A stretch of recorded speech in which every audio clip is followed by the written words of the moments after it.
So she got to do the emotional stuff and I get to do the funny stuff. So thank you guys for joining us today for Dennis's celebration of life.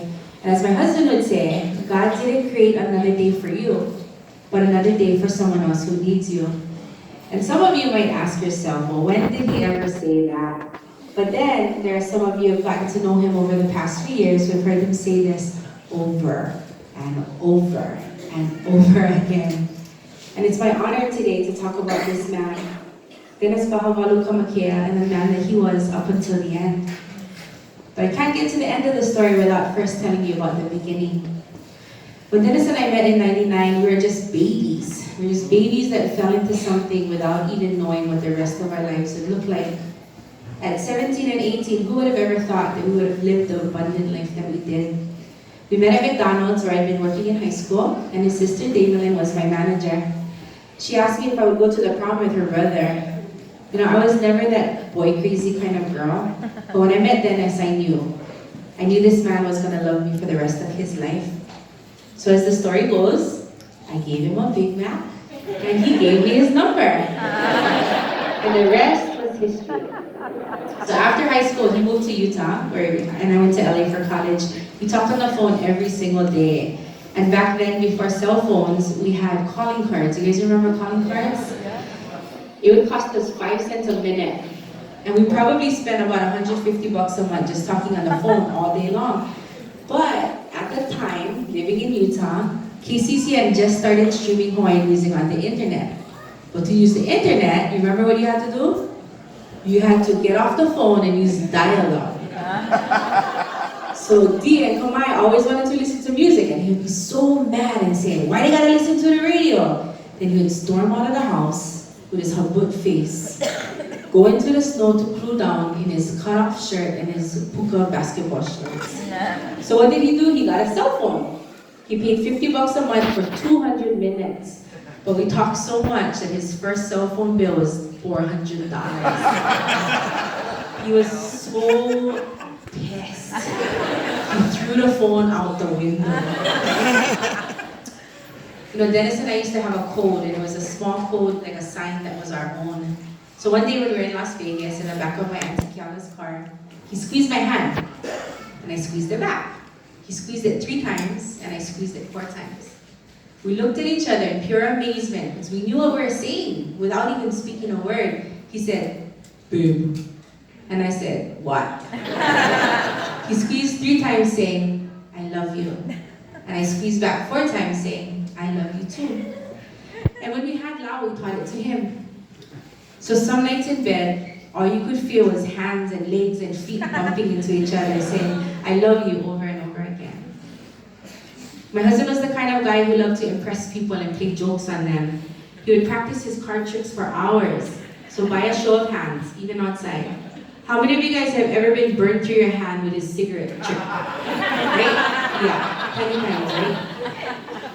What about his stupid joke about the plunger?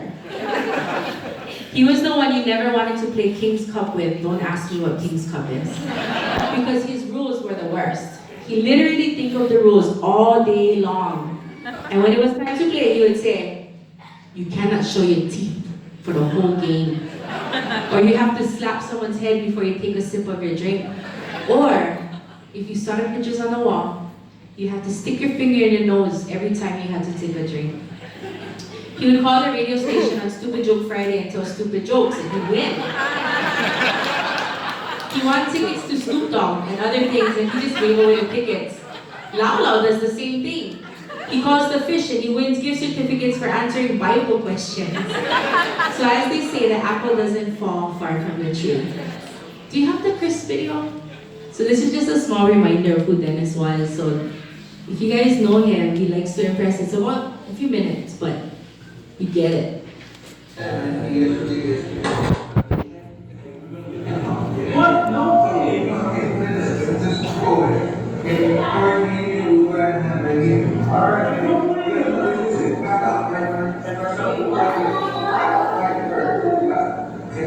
So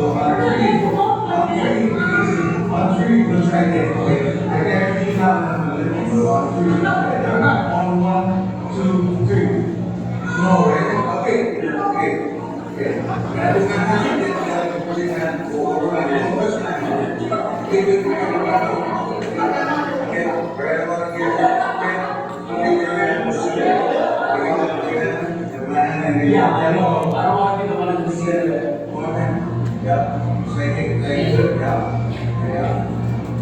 Okay, now, before I go, no. Okay, you need.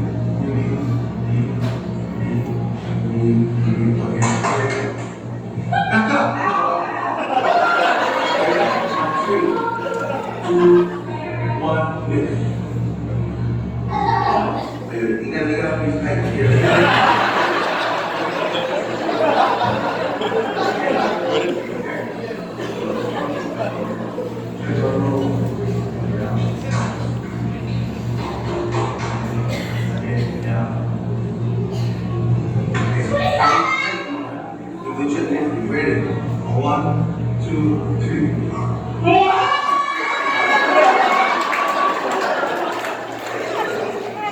So if you know Dennis, that was Dennis, right?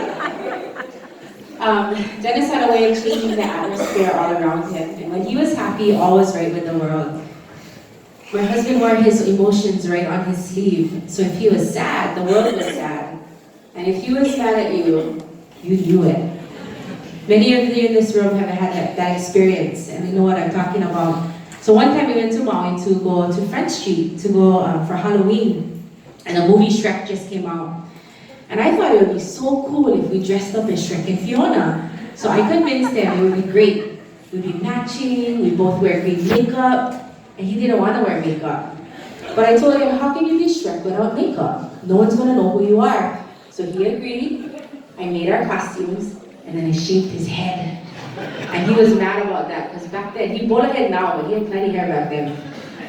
So we're getting ready to go, and it took so long to put the makeup on him because he was sweating like a crazy man. And you guys laugh because you all know. And by the time I realized how gross the makeup was, I decided I didn't want to wear makeup. I told him, my skin is too sensitive, I'm gonna break out in pimples. So here we are. Dennis is covered in green and he's sweating like a pig in his Shrek suit with his freshly shaven head. And there I was in my beautiful green velvet dress with my tiara, and Dennis was pissed. So Kimo, Kalani, Kiai, and I got into the car, and it was the most awkward 30 minutes. Right, brother? It was the most awkward 30 minutes. No one talked. No one wanted to say anything because Dennis was seething. We get to Lahaina and he jumps out of the car and he's still mad at me. And then all the girls say, Shrek, can we take a picture with you? He was the only Shrek on Front Street that year, and he was the talk of the town. And half-naked girls were coming up to take pictures with him all night long. Needless to say, the ride back home from Front Street was much more pleasant than the 1 hour before. And then once again, all was right with the world. Years later, we became the Shrek family for Halloween.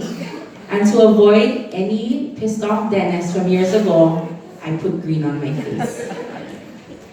As young adults, our favorite thing to do was to hang out in Kanikapila, and we'd sleep over at the Gomes house, practically living with Kimo every weekend, playing music till the sun came up. Sometimes they were in their underwear. I'm not gonna go any further than that, but sometimes in their underwear. Yeah, see, auntie. Other weekends we'd end up at a noise house. Also, some of you in the audience were in their underwear as well. And so music and fellowship and laughter were what we did to the wee hours of the morning. In fact, Ben would hang out at Kimo's pretty much every night till I got home from work. And Auntie Mel would ask me, "Laie, how was the patele?" And I would say, "What patele?" Only to find out that Auntie Mel would pack a bag of food for me, but I never got it because he ate it on the way home. Kanikapila sessions are a part of our life, and people thought it was just me who would do it. But my husband was the one who made sure we packed the ukuleles. He waited till just the right time to bring them out of the car. And then he would say, "Babe, sing us a song." And that's how the nights would start.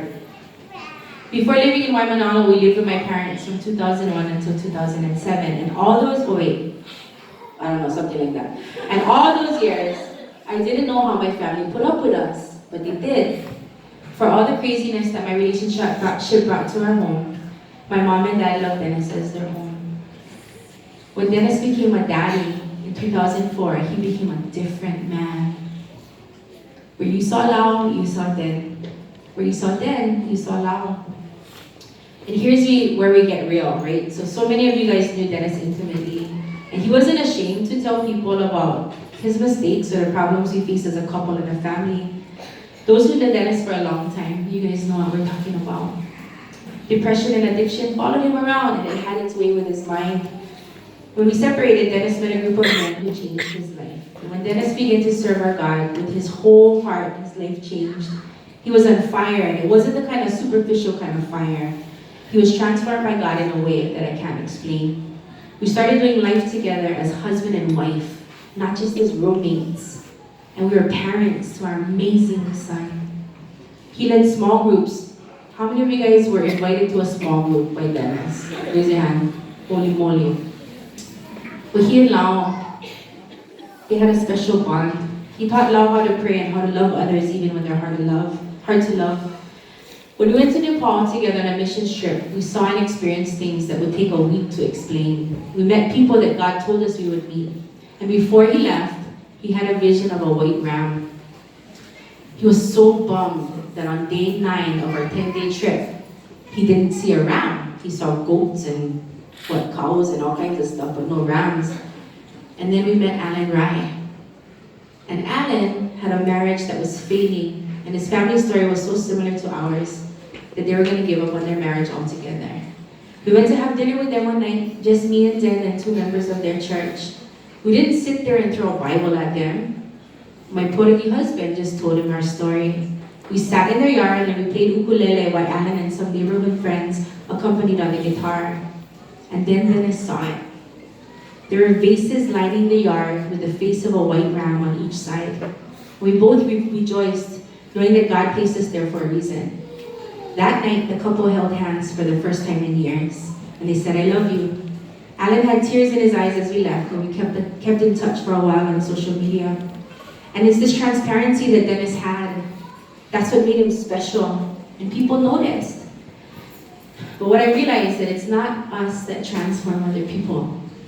It's Jesus. And many of our friends and family have told me that Dennis was the reason they started coming to church. But it wasn't Dennis. He was simply telling the truth about his life and how Jesus changed him. That emptiness that he felt, it was filled by the grace of God. And all he wanted to do was tell people about it. It's like if you have cancer, right? If you have a cure for cancer, you want to tell everybody about it. Don't keep it to yourself. So he went from that guy who used to run out of church. Literally, he's like, "Babe, let's go. I don't want to say goodbye to anybody. Pastor Keith's coming, let's go. But then he became one of the first ones to line up and set up and tackle operations and then become a youth mentor and run us broke buying bottled water and food every week for the kids those first months. He shuttled them around because he was one of them once. You know, in the old days, Dennis always came to my gigs. Every single one, pretty much, unless it was like black tie. But in the old days, he would be drinking in the back until I was finished, always waiting for me, and not always very nice when I got off stage. But later, when he met Jesus, I would get off stage and then I gotta wait for him, because he's praying for drunk people outside the bar. I don't know if Darren's here, but Darren witnessed it. Darren thought that we were beefing with this guy, and he comes up, ready to help Dennis, and then he backs up. I see him back up like this. Because Dennis was praying with this crazy drunk guy outside. Always telling strangers his testimony of how he was saved, not in a church, but by reading the Bible with a group of men on the beach during lunch. I had my first gig this weekend without him. And I found myself constantly searching the audience, looking for his face, because he was always there and always watching. And then there was his smoking. You know, people go smoke with a buddy, you don't go smoke by yourself. But it takes a couple minutes to smoke a cigarette, right? He talked about Jesus the whole time. So once when my mom was in the hospital, he disappeared to go smoke. And then he comes back and he goes, "Babe, grab your ukulele." I said, "Well, where are we going?" And he said, "Okay, so there's this girl in ICU, and she had a liver transplant, and she had twice already, and she's not doing good, and her eyes was not doing good. So we gotta go sing for her." And I said, "Well, where did you meet this girl? He goes, oh, I was smoking with her mom. No, let's go. So we went to ICU and we talked to this lady, and the Holy Spirit showed up in an amazing way, and we got to pray with them. And it's not like the smoking was a tactic, so don't feel like he was planning this crap, because he wasn't. He just did it because that's who he was. And for those poor suckers that got stuck in a golf cart with him, he talked about Jesus 75% of the time. The other 25%, you were listening to the Bibles and talking about Pastor Ko'olau and the grace group that he started at his school. We shared 21 years of life, and after 16 years of a rocky relationship, I can honestly stand here and say that the past 4 years have been the best years of our lives. Our neighbors, how's about a round of applause for my neighbors? They're the best people to tell you this. We kind of used to fight a lot. Like, not just small kind fight, like, till somebody called the cops came. Like, the cops kind of fighting.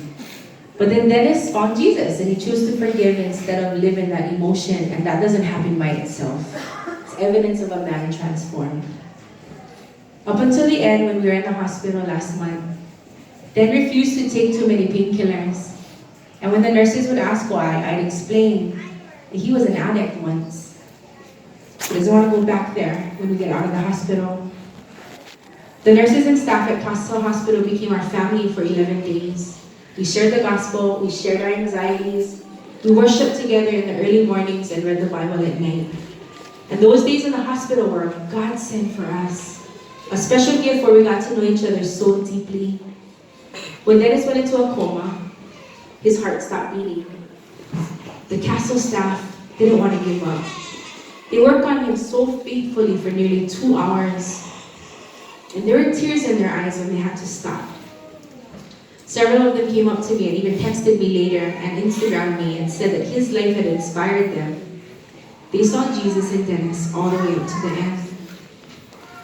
And so that brings us to the end of his life. I skipped so many incredible moments.